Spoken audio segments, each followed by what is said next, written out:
I just got back from a family vacation in Los Cabos, Mexico. We stayed at a nice Westin resort, and usually around 9:30 p.m., my family would head back to their rooms to go to sleep.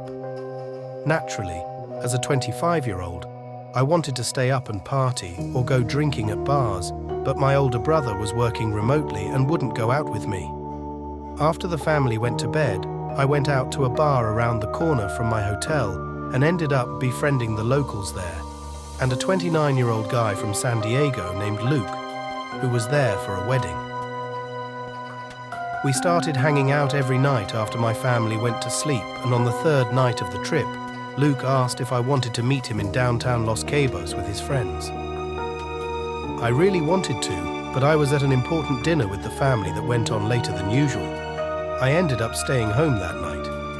The next night I met him at this huge Pablo Escobar-esque mansion they rented on Airbnb, and he told me that it was good I couldn't make it out the night before because of how scary of an experience it was. He explained to me that the night before, his buddy was taking a piss outside, and someone approached him and held out a key with a bump of coke on it. Without thinking, he snorted the bump, and the person who offered it was now demanding he buy an $80 bag from them.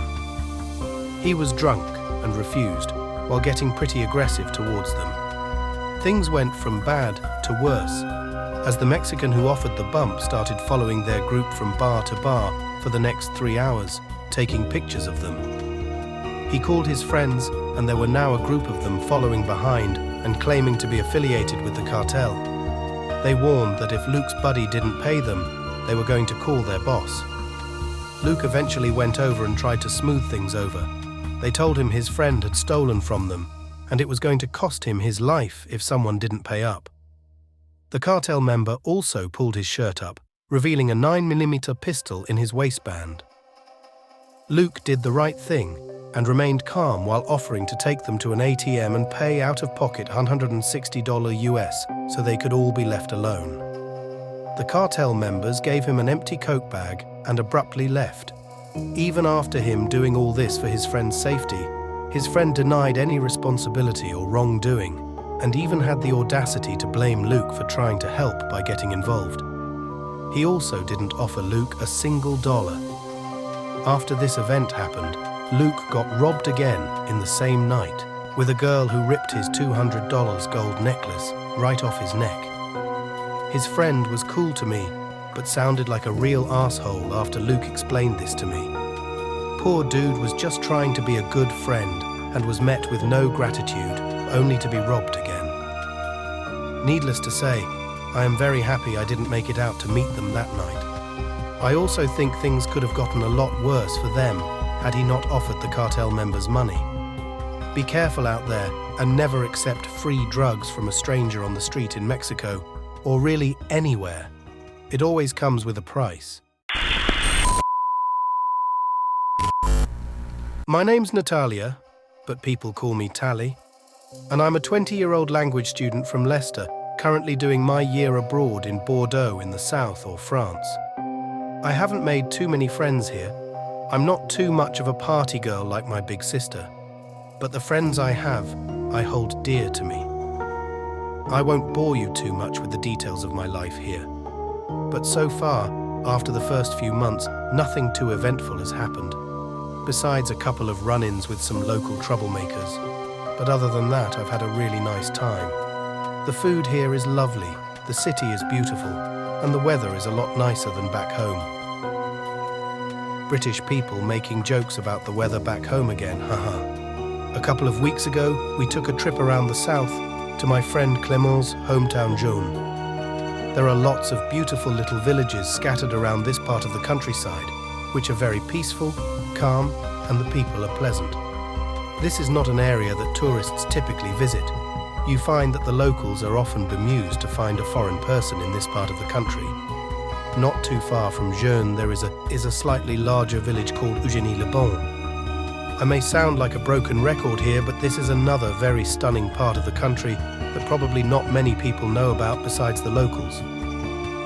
In the town, there is a Michelin star restaurant, and we decided to pay a visit here for my boyfriend Brad's birthday, his 23rd to be exact. And as it was now 2 years since we had met, it was nearly our second anniversary too. He had taken time off work to come to France to visit me, and we were glad to be spending some time together again finally. We booked a table for 4 in the restaurant, me, Brad, Clement and his girlfriend Jeanette. Initially we had wanted to book into the restaurant's hotel as well. However, it was too dear for students like us. We booked into an Airbnb instead on the outskirts of town. We enjoyed a lovely meal and then sat outside drinking wine and smoking cigarettes in true French fashion. We then went for a late-night stroll through the town, enjoying the quaint little frog statues situated within the town. After we got too tired, we decided to head back to our Airbnb and rest for the night before we would head off to our next destination. Clement's girlfriend Jeanette was Catholic and always wants to visit Lourdes every year as part of her faith. We eventually made it back to the room and had another glass of wine and a couple more fags before we headed off to bed around 1 a.m. I woke up at around 3 a.m. to the sound of something scratching by the door or window. I couldn't tell as I had never been here. I wondered if it could have been a dog or perhaps another small animal like a cat maybe. However, the sounds faded away almost as quickly as they appeared, and I quickly drifted back to sleep. Not long after, however, I was awoken again.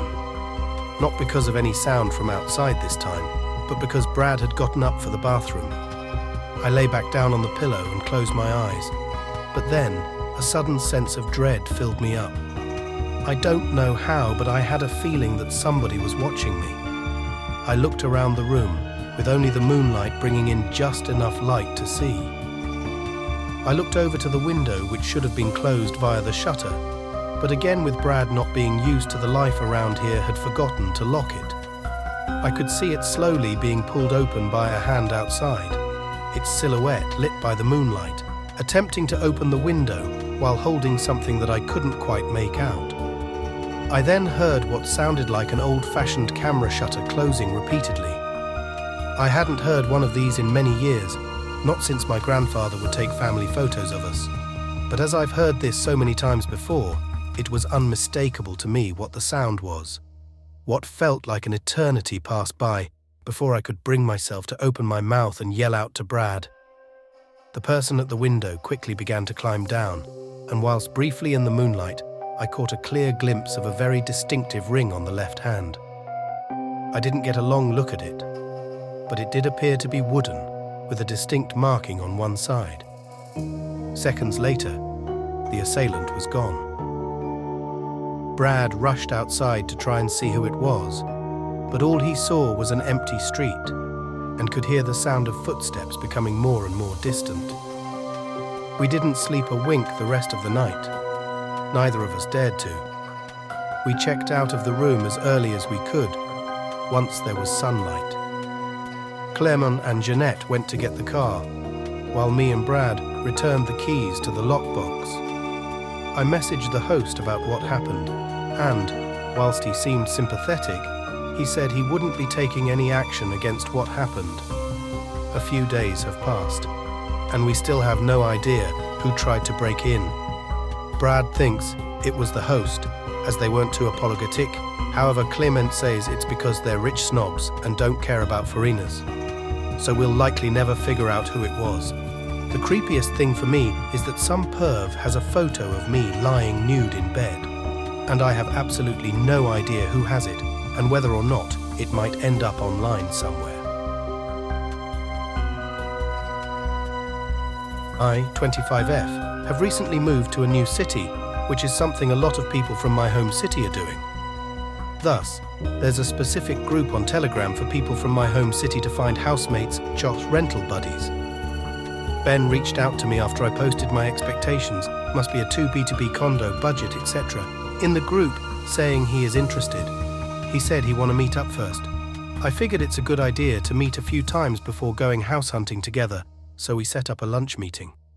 During lunch, the only thing that annoyed me is him saying he hoped I can lower my budget. I felt like this is a waste of my time, as clearly our expectations weren't compatible.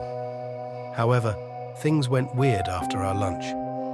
When walking towards the subway station, he kept tapping on my shoulder occasionally. Although I felt the frequency was weird, I convinced myself maybe that's just how he is generally. Based on our previous chit-chat, I learnt where Ben lives and he's supposed to get off at station A and switch another line, while I would get off at station B, 2 stops after station A, and switch to another line. Because I'm quite new to the city, I didn't realize he had not gotten off at station A until I had to get off myself. He followed me off and switched line with me while trying to start different conversations with me. One stop before the actual station I live nearby, I told Ben, I have to get off here to do some shoppings and ready to say my goodbye. Ben followed me off again and went to the grocery store with me. I kept telling him he could leave and I was fine shopping by myself, but he insisted to stay. Every time I turned around in the grocery store, Ben was standing really close to me, like if he had boobs, they would be in my face. I felt super uncomfortable and just grabbed 2 4L bottled water and went to cashier. When I was paying, Ben grabbed my water and offered to take those to the Airbnb I was staying. I tried to decline politely, but he wouldn't hand me back my water.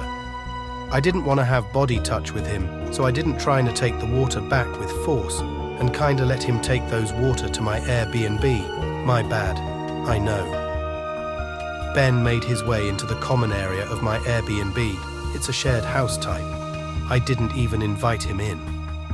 Then he kept trying to start more and more conversations with me. At several points it was completely silent, but he still wouldn't leave. In the end, after hours, I had to ask him to leave. Days afterwards, he still kept texting me weird messages, which I didn't reply at all. I blocked him after I moved out of the Airbnb, as I didn't want to trigger him when he still knew where I lived. Recently went on a Denver trip with some friends, and it was pretty dope, had a good time. Was there for about a week, and during the final days there, we noticed some creepy shit going on. We were in Colorado Springs in our crib, and we just saw UFC 248, all pretty tired, and our front door has like little windows on it that a bunch of reflections come off of, which causes me to look at it. A bunch.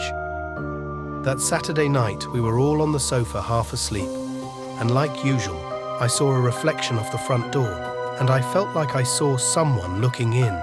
But since I was off for edible, I took it as if I was just high. The porch lights weren't on, so all I saw was a dark figure, but after a few minutes I see it again. So now I'm pretty convinced it's a man looking in. I didn't want to say much because I know the girls would freak out, so I told one of my homies pretty low-key what I saw, and he told me he saw the same. At first I was pretty scared because our house was huge, and I thought it would be possible that it could be multiple people trying to look in. We ended up all playing dumb, like we didn't know he was looking into the door, and we all unexpectedly rushed outside at the same time to scare him a bit. And we did. He started running. Then he stopped and asked us if we knew who Joe was. Obviously we all were pissed and don't care what he had to say, but he kept running and went in a beat-up house which only my friend decided he was going to chase him around the block. My boy ran back and told us it was a witchcraft house, and to come take a look, my reaction was a hard fuck, that LOL, and took my ass inside and was creeped out. About an hour later he came back and was just staring at our house, but from across the street, not moving at all. Just staring. Then all of a sudden he threw rocks at our house for about an hour. We called the cops, and they came 3 hours later and laughed when we told them what went on. That's about it for the story though. LOL, sorry for the bum-ass grammar, but stay woke while you guys are in Airbnbs.